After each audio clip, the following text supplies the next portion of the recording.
할렐루야. 네, 여러분 지난 한 주간도 여러분 평안하셨습니까?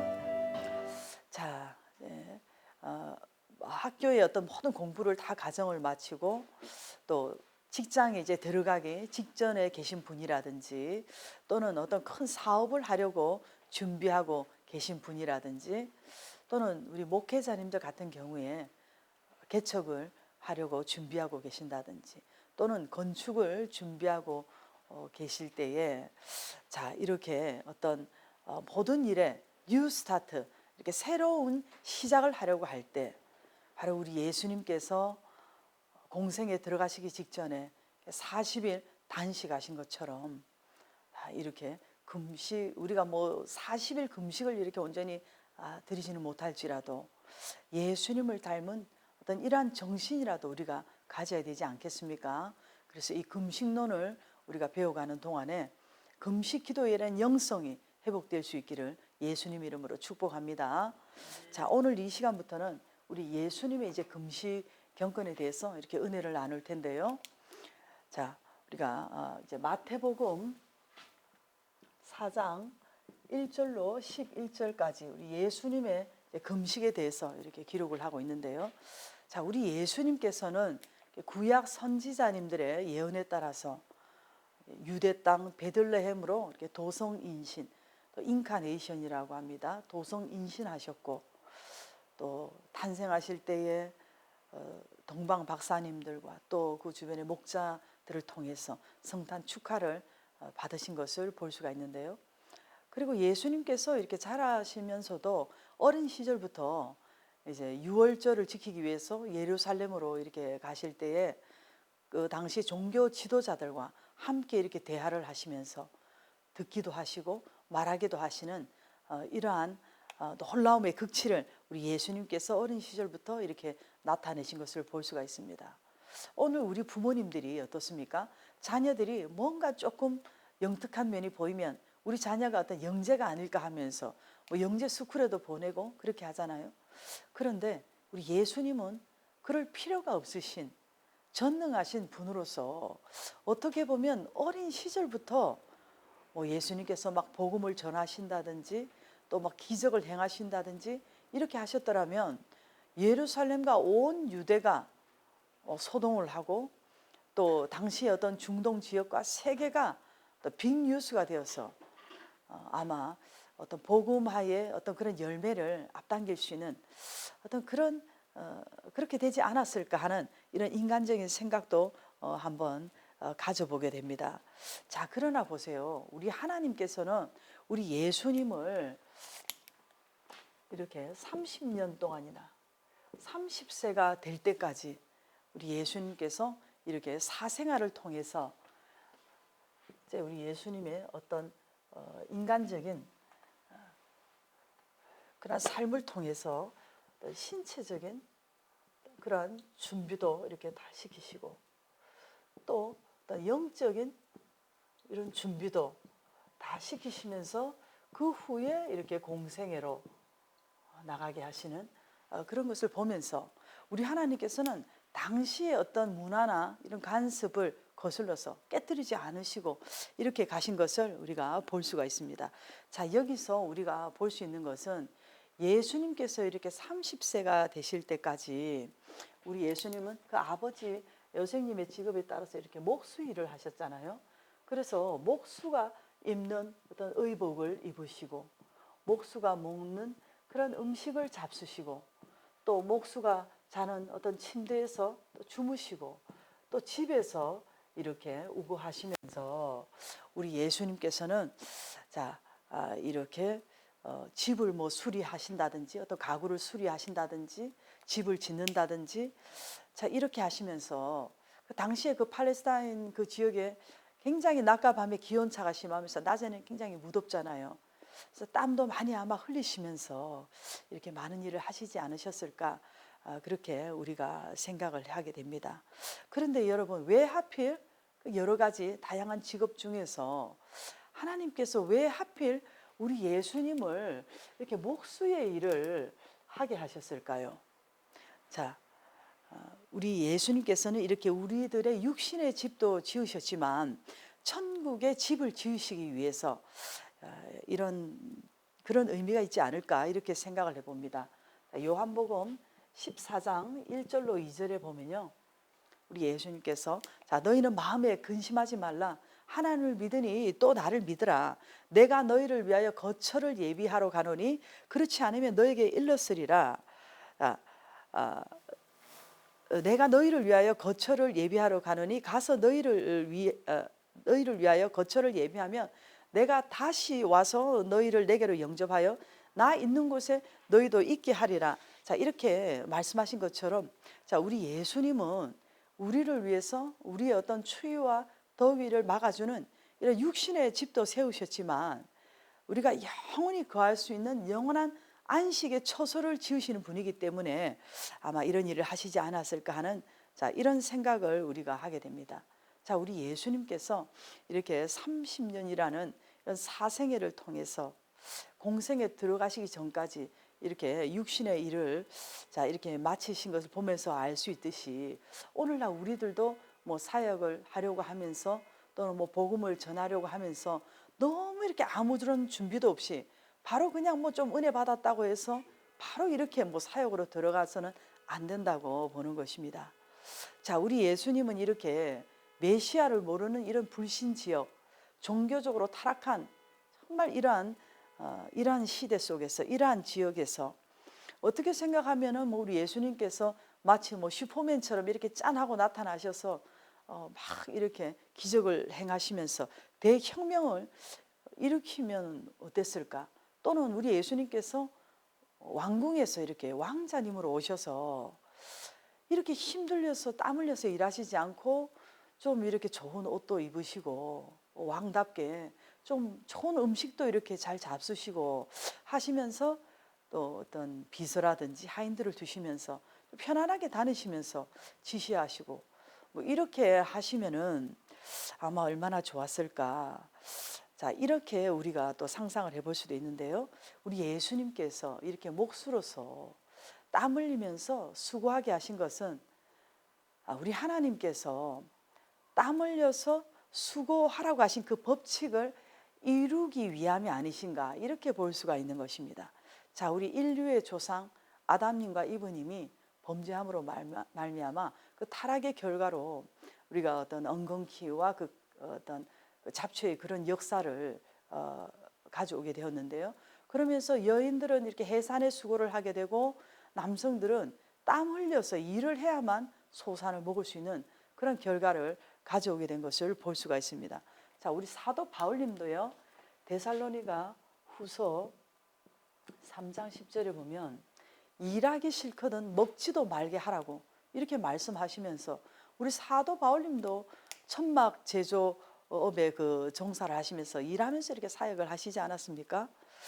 자, 그러면서 오늘 우리가 생각할 것은 여러분들이 직장 생활하면서 때로는 오너로서 때로는 어떤 아랫사람으로서 이렇게 일을 하다가 때로는 여러분 사람과의 어떤 관계나 또 업무적인 여러 가지 스트레스를 받을 때 그런 어떤 일터에서 오는 갈등 속에서 일터에서 땀 흘리시면서 본을 보이신 우리 예수님을 기억하면서 여러분이 낙심하지 말고 불평하지 않고 땀 흘리는 것이 이것이 생산적이고 정말 축복이구나 라고 생각하시면서 이 땀 흘리는 것을 여러분이 정말로 보람 있게 생각하고 귀하게 여길 수 있기를 축복합니다.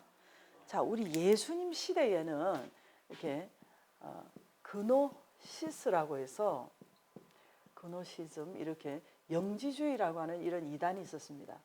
이 사람들은 영은 뭐 아주 귀하고 영적으로 뭐 살아야 되고 육신은 아주 천하고 아무 필요 없는 것으로 이렇게 여겼는데요. 우리 예수님께서 너희들 오직 기도만 하고 영적으로 살아야 된다고 하시면서 뭐 육신적인 뭐 집도 필요 없다, 건물도 필요 없다 하시면서 그저 예수님께서 뭐 산속에 들어가서 기도만 하셨습니까? 그렇지 않잖아요. 우리 예수님께서 이렇게 마태복음 5장 13절에 보면 너희는 세상의 소금이라고 하셨습니다. 그러면서 예수님께서 이렇게 육신적인 일을 하시고 노동을 통해서 세상에서 빛과 소금이 되는 본을 보여주시기 위해서 더 이렇게 열심히 일하시지 않았을까? 자, 그렇게 우리가 생각할 수가 있습니다. 자, 여러분 일하시기 정말 힘드시죠? 그러나 여러분 열심히 힘을 내시고 일하시기 바랍니다. 자, 그래서 우리가 성경에서도 보면은 우리가 성경에서 자, 6일을 노동을 하고 1일을 안식을 하라고 이렇게 출애굽기 16장 26절에 이렇게 우리가 성경에서 이렇게 말씀을 하고 있는데요. 엿새 동안 힘써 일하고 이제 7일째 되는 날 안식을 하라고 이렇게 말씀을 했는데, 근데 요즘 시대 보면 다 이렇게 뭐 공무원들은 말할 것도 없고 다 거의 다 뭐 주 5일 근무를 하잖아요. 그리고 정년도 너무 빨리 이렇게 퇴직을 하게 되는데, 그래서 저는 이렇게 생각합니다. 이건 제가 우리 멘토 목사님께 배운 건데요. 자, 오노 일자안 일주안. 여러분 한번 따라해 봅시다. 오노 일자안 일주안. 네, 이게 뭐냐면요. 5일 동안은 노동하고 힘써 일하고 1일은 자신을 위해서 이렇게 안식을 하고 1일은 주님을 위해서 안식을 하자는 것인데, 자, 우리가 이렇게 어쩔 수 없이 주 5일 근무를 해야 된다면은 이 하루는 자신을 위해서, 그저 여러분들이 이 하루를 뭐 쇼핑이나 하고 뭐 여행이나 다니고 뭐 맛집 찾아다니고, 물론 그런 것도 필요합니다. 그렇지만 그렇게만 시간을 보내지 말고 이 나중에 이 빨리 정년퇴직하고 나면은 그 60대도 우리가 다 너무 젊잖아요. 근데 그 후에 제2의 인생의 이 하프타임을 어떻게 보낼 거냐는 말이죠. 그래서 자기 개발하는 시간으로 자신의 어떤 잠재된 능력을 찾고 개발하고, 또 자신을 위해서 좀 묵상하고 자신도 돌아보는 좀 이런 시간을 가지는 것이 21세기의 그런 마인드가 아닐까, 자, 이렇게 생각을 하게 됩니다. 자, 이렇게 해서 어쨌든 우리 예수님은 30세가 되실 때까지 육신의 일을 하셨고, 그리고 이제 30세부터 이제 공생애로 들어가셨는데요. 자, 우리 예수님께서 이제 공생애로 들어가시기 전에 가장 먼저 하신 일이 바로 우리 예수님은 세례를 받으신 일입니다. 마태복음 3장 13절로 17절에 보면 예수님 이제 세례 받으신 내용이 나오는데요. 이 세례라는 것은 죄를 씻은 표를 말을 합니다. 죄를 씻은 표를 의미하는데요. 그런데 우리 예수님은 무흠하신 분이잖아요. 그럼에도 불구하고 예수님께서 이제 요단강에 세례 요한님에게 세례 받으러 가셨을 때, 이제 세례 요한님이 예수님께 아니 제가 당신에게 이렇게 세례를 받아야 되는데 어찌하여 저에게 이렇게 오십니까 하고 이야기를 할 때, 예수님께서 이와 같이 하여 모든 의를 이루는 것이 합당하니라 이렇게 하시면서 세례를 받으셨거든요. 자, 이런 모습을 보면은 자, 지금까지 오고 오는 모든 세대의 어떤 사람들 중에서 아무리 겸손하다고 하는 사람이랄지라도 말이 좀 겸손하고 행동이 뭐 조금 겸손하게 보일지는 몰라도 가장 겸손하시고 겸허하신 분, 우리 예수님밖에 없다는 것을 여러분 아셔야 됩니다. 자, 그래서 우리 예수님께서 이렇게 의를 이루기 위해서 낮아지신 것처럼 오늘 여러분과 저도 하나님의 의를 위해서는 좀 낮아질 수 있기를 축복합니다. 자, 이렇게 말씀대로 이제 세례를 베풀었을 때 이제 마태복음 3장 17절에 보면 이제 하늘이 열리면서 하늘로부터 하나님의 음성이 들립니다. 이는 내 사랑하는 아들이요 내 기뻐하는 자라 하시면서 이제 비둘기 성령님이 임하는 삼박자의 큰 은혜가 임하게 되는데요. 자, 보세요. 첫째, 하늘 문이 열리는 역사. 그리고 두 번째, 성부 하나님의 음성이 들리는 역사.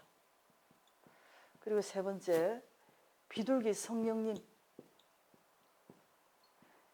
임재의 역사.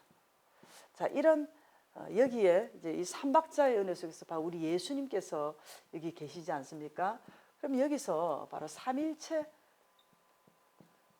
우리 하나님께서 나타나신 것을 우리가 볼 수가, 하나님의 임재를 우리가 볼 수가 있는 것입니다.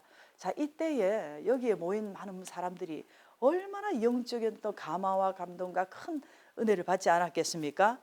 이것은 아마도 구약의 모세님이 그 떨기나무 가운데서, 타지 않은 그 떨기나무 가운데서 하나님의 음성이 들리는 그 하나님을 뵌 것 같은, 그런 것보다도 어쩌면 더 엄청난 그런 역사가 아니겠습니까?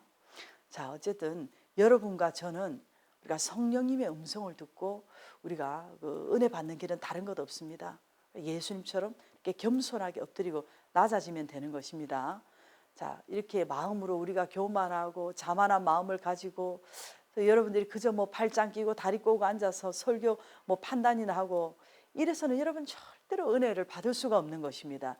자, 여러분들이 입으로는 그저 주여 주여 하면서 속으로는 그냥 나여 나여 하면서 자기 중심적으로 살고 이기적으로 사는 사람에게는 하나님께서 역사하실 수가 없는 것입니다.